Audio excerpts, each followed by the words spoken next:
Magandang araw sa inyong lahat, lalong-lalo na sa ating pinakamamahal na guro na si Ginoong John A. Panagas.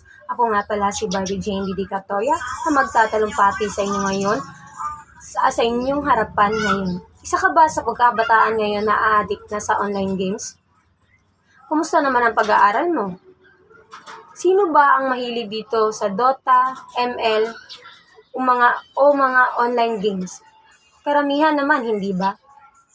Ito ay ang paglalaan ng maraming oras ng mga estudyante sa online games. Sa panahon ngayon, parte na sa atin ang teknolohiya at maging isang pangkaraniwang bahagi sa pang-araw-araw na pamumuhay ng tao. Habang lumalago ang industriyang ito, patuloy ang pagdami sa pagdiskubre ng mga makabagong kagamitan. Isa na rito ang pagkilala ng computer. Isa itong aparato na gumagawa ang trabaho ng tao ng mabilisan. At dahil sa pagbibilis ng makabagong teknolohiya, marami rin ang online games na dahil rito ay na-addict ang mga kabataan. Dahil sa pabilis na mapagong teknolohiya, dahil dito may mga pagkakataon na nakalimutan ng isang estudyante ang kanilang tungkulin, ang kanilang pag-aaral. Sa panahon ngayon, madaming kabataan ang sadyang na-addict sa paglalaro ng computer o online games. Sa paglaro ng computer games, naapektuhan ang isip ng manlalaro dahil nagkakaroon ng fantasya ukol sa nilalaro niya. Ang madalas na nabibigyan ng epekto ay ang mga computer games, ang mga online games, halimbawa na lang ng ML, na may karahasan na kasama, mga larong may temang sex or pagpapasalang at paggagamit ng mga sandatang nakakamatay.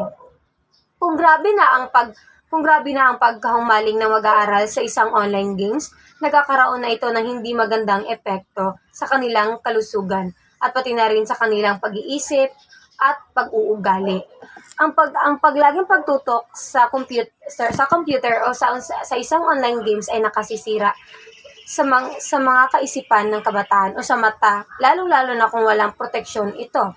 Ang katagalan sa pag-upo at paglaro ng isang online games ay hindi madalas na pagkilos ay nagdudulot ng pang-aawit or pangangawit.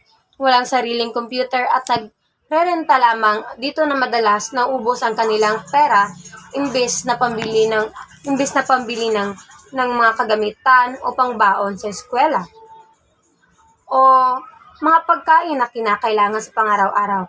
At dahil mga bata ay na-addict sa online games, maaaring hindi na ito matupad ang paglilinis ng kanilang sarili at maaaring maging tamad na sila sa gawaing bahay at kung anuman. Panahon ngayon, ang mga kabataan ay na-addict na sa online games. Marahil marami sa kanila ay hindi na sinusunod ang utos ng mga magulang dahil nga ayaw nilang matalo sa kanilang nilalaro.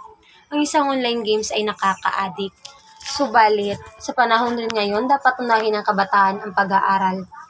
Huwag itong baliwalain, huwag itong basta-bastang kalimutan. Maari naman tayong maglaro ng online games, ngunit dapat may limitasyon. Sa panahon ng kabataan na pag-aaral, dapat ay pinapahalagan ito dahil para ito sa kinabukasan. Maraming sumasaya sa online games. Maraming sumasaya nito, ngunit dapat limitahan natin ang paglalaro ng online games. Yun lamang po at maraming salamat.